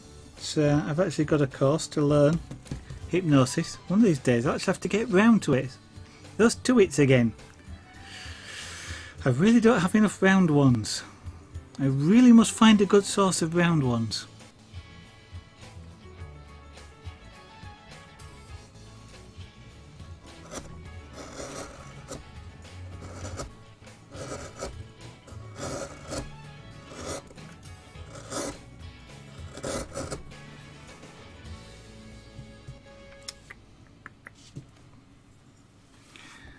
Yeah, okay, I'm not going to bother repositioning this for 10 minutes. So we'll just do it like this.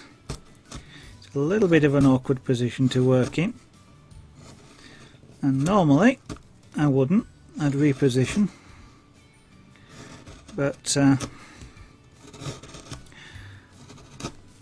when you're carving, by the way, always try and work in a comfortable position. It helps with muscle strain and safety. On everything else, you get better results as well if you're in a comfortable position.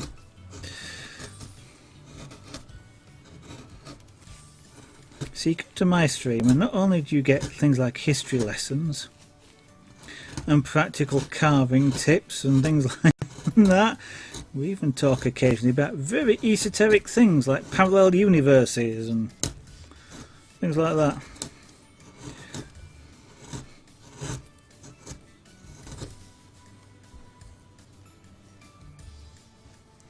Now, why would I want to stop you doing that?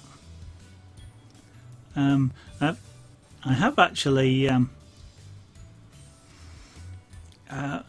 have actually seen a clinical hypnotist do things like that, though, Claire. I mean, I know there's a stage hypnotism, but actual real clinical hypnosis, and you know, things like stopping smoking.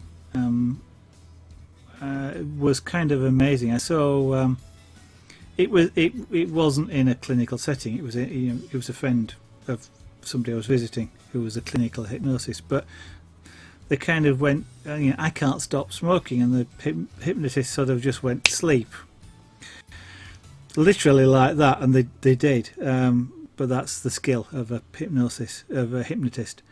It doesn't work if you try it yourself. And then basically they just told them that the sight of a cigarette would make them feel sick, and the smell, would make them feel sicker, if you like. And then sort of said, wake up. You won't remember this, but wake up. And then they just sort of, I can't remember exactly how it was, but there was sort of a casual show of a cigarette, and the person jumped out running to the toilet because they felt like they were going to be sick, and they actually never smoked from that day onwards.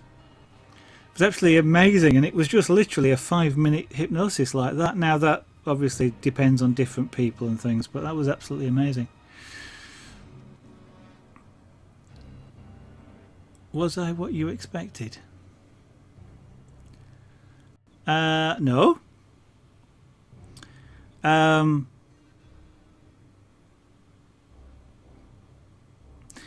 Partly because I don't have an expectation.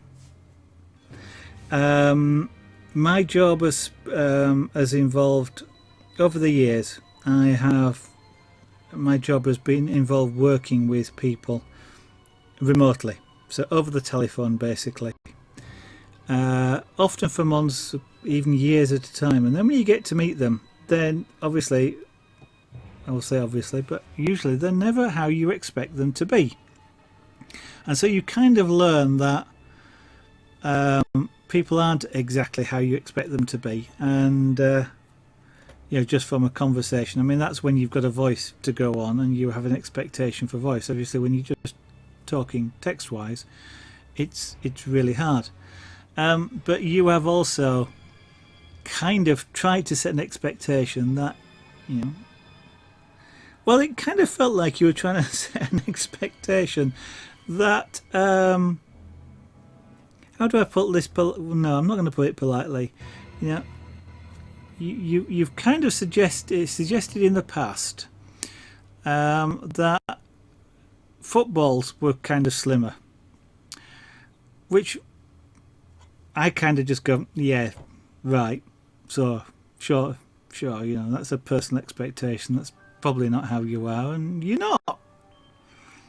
So I've kind of got used to the fact that people aren't as I expect them to be, and I never can really tell how I expect them to be, so I don't expect them to be anything.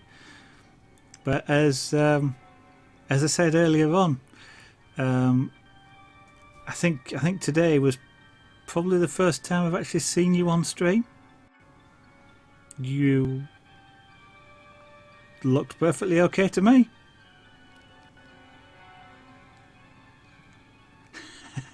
Eat more chips? I very much doubt it. In theory it's possible, but I very much doubt it.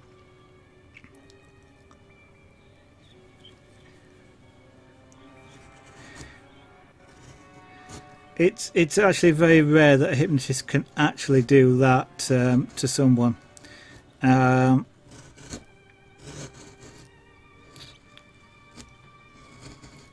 Especially without any sort of feedback or having seen the person. Usually they will, or often they will implant what might be called a post-hypnotic suggestion that makes it a little bit easier to do something like that. And when you see stage hypnotists do it, for example, when you see television hypnotists do it, what you haven't seen is probably the half an hour or so beforehand that, where they have been doing exercises and working with the people in order to judge how susceptible they are to hypnosis, and actually effectively giving them, preparing them to be hypnotized. And quite a lot of people, when they go on stage, are expecting to be hypnotized so they can be hypnotized. It's a lot easier to hypnotize them because they're expecting to be so. You cannot actually hypnotize somebody who doesn't want to be. Nor can you make anybody do something they don't want to. You can make it easier for them to want to, but you can't actually make somebody do something they don't want to. So all these people you see hopping around on stage doing silly things is because they want to.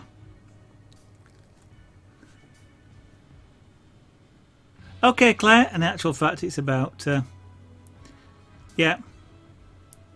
indeed eat more chips, and in actual fact they're not allowed on television to show you the process of hypnosis.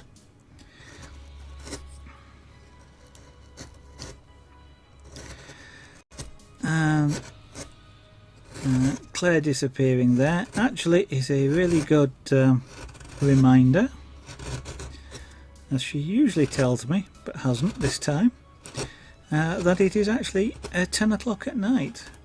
And fortunately or unfortunately, depending on your point of view, that's generally speaking when I stop the stream for the evening, having streamed for about 2 hours, which I have done tonight. Yeah, 1 hour 56 minutes so far. So I will keep going for a little bit, but not for much longer. I'll make it 2 hours just because the thought crossed my mind. But we are about to come to an end for the stream. In fact, I will put the chisels down, and actually I'll put the chisels away. That's one important thing about working with sharp chisels, is to put them away for two reasons. One is it means you don't accidentally come into contact with them. Laid around on a desk, sharp things laid around is not a good idea. The other thing that's good about it is putting chisels away in their correct place helps to maintain them and keep them sharp and safe to use. So that's me I'm just putting them away now. So that's this is a leather type case, and the fact that it's leather means that if the edges catch into the material, it doesn't blunt them. So you don't throw chisels like this into a box loose, because they knocking against each other, they'll get blunt and bent and all sorts of things. They get kept either individually in cases, and a wood case is fine because the wood fibre will not damage the blades, or in something like a leather tool case like this. I preempted you, Claire. Great, thanks. And what I'm going to do now is also, for those people that are watching, I'm just going to remind people about the shop, the Etsy shop, zaraganart.etsy.com. That shop has in it the jewellery that's been done on stream, and it's available there for people to order if they would like a chainmail, which is chain work. Chainmail is not armour, by the way. It's the process of interlinking rings. Everybody thinks it's armour, but it's not. So you can make jewellery, chains, all sorts of things out of it. Some really nice pieces, and all the jewellery that you've been seeing pop up on the left there is stuff that's been done on stream. It's all chainmail. It's all in the shop. You can buy it if you want. But what I'm going to do now is say thank you to everybody that has watched and participated in chat. It has been fantastic. Thank you very much. I'd appreciate anybody that's not following if you did so, at least that way, providing you tell Twitch that you would like notification. It will notify you when I go live tomorrow, for example, with a bit of luck, when I'll carry on doing the rough carving on this. It'll take a couple of nights at least to rough carve this out before we get onto the detail. You can also follow me on Twitter. It's @zaraganart. I do tweet when I go live. I'll also tweet if I can't go live for some reason, usually. On the other hand, if you just want to try and catch me on the next stream, which hopefully will be tomorrow night, it will be from about 8 PM UK time. That's 2000 hours UTC or GMT, they're both the same. Or about 2 hours ago, in whatever time zone you're in. So thank you all. Have a great evening from Yorkshire, and I hope to see you in the studio again in the future. And bye for now.